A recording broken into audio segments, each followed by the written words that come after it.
আসসালামু আলাইকুম। Rahul's kitchen আজকে আপনাদের সাথে একটি বিদেশি রান্না শেয়ার করবে।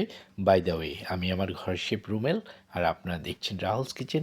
আর আজকের রেসিপি বিফ স্টেক। তাহলে চলুন বন্ধুরা, দেখে আসি বিফ স্টেক করতে কী কী লাগছে। বিফ স্টেকের জন্য আমি নিয়েছি বেশ কয়েক টুকরো গরুর মাংস।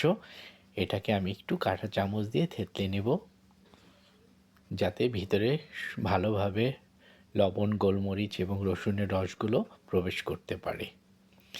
ভিউয়ার্স, এই রেসিপিটি যদি আপনাদের ভালো লাগে তাহলে আপনারা অবশ্যই বাড়িতে তৈরি করে খাবেন। এদিকে আমি বেশ কিছুটা দেশি রসুন একটু থেতো করে নিচ্ছি। থেতো করা রসুনগুলো আমি মাংসের সাথে মিলিয়ে দিচ্ছি। সেই সাথে দিয়ে দিব স্বাদ মতো লবণ এবং কিছুটা কালো গোলমরিচের গুঁড়ো। আসলে বিফ স্টেকের জন্য কোনো নির্দিষ্ট মশলা নেই। আপনি এখানে এই উপকরণের সাথে আপনি বিভিন্ন রকমের হার্বস ব্যবহার করতে পারেন, যেমন মিক্স হার্ব আছে, থাইম আছে, কিংবা আপনি অরিগানোও দিতে পারেন। এই তিনটে উপকরণ আমি মাংসের সাথে ভালো করে মিশিয়ে নিচ্ছি।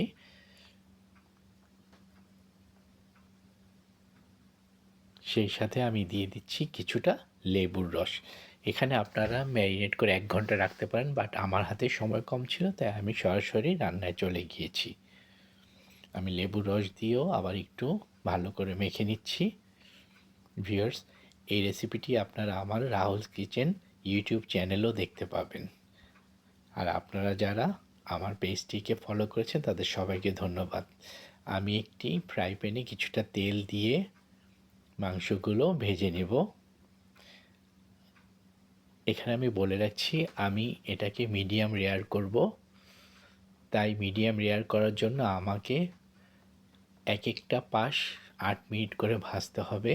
টোটাল 16 মিনিট আমাকে ভাজতে হবে, তাহলে মিডিয়াম রেয়ার হয়ে যাবে। দেখুন, আমি একটা পাশ 8 মিনিট ভাজার পরে উল্টে দিচ্ছি, কত সুন্দর একটা কালার চলে এসেছে। এখন আমি অপর পাশটাও 8 মিনিট ভেজে নেব। সেই সাথে আমি দিয়ে দিচ্ছি কিছুটা বাটার। বাটারটা মেল্ট হয়ে গেলে আমি মেল্টের বাটারগুলো আমি মাংসের গায়ে লাগিয়ে নেব। বাস, আমার কিন্তু অলরেডি বিফ স্টেক রেডি। আমার 16 মিনিট হয়েছে, এখন আমি তুলে নিব এবং তুলে নিয়ে আপনাদেরকে একটু কেটে দেখাচ্ছি। দেখুন কত সহজেই কাটা হয়ে যাচ্ছে। এটা মিডিয়াম রেয়ার। আপনারা যদি ওয়েল ডান করতে চান তাহলে আপনাকে আরও কিছুটা সময় এটাকে ভাজতে হবে। দেখুন ভিতর থেকে কতটা জুসি এবং ধোঁয়া উঠছে। আজকে আমি বিফ স্টেকটা পরিবেশন করব ম্যাশ পটেটো দিয়ে।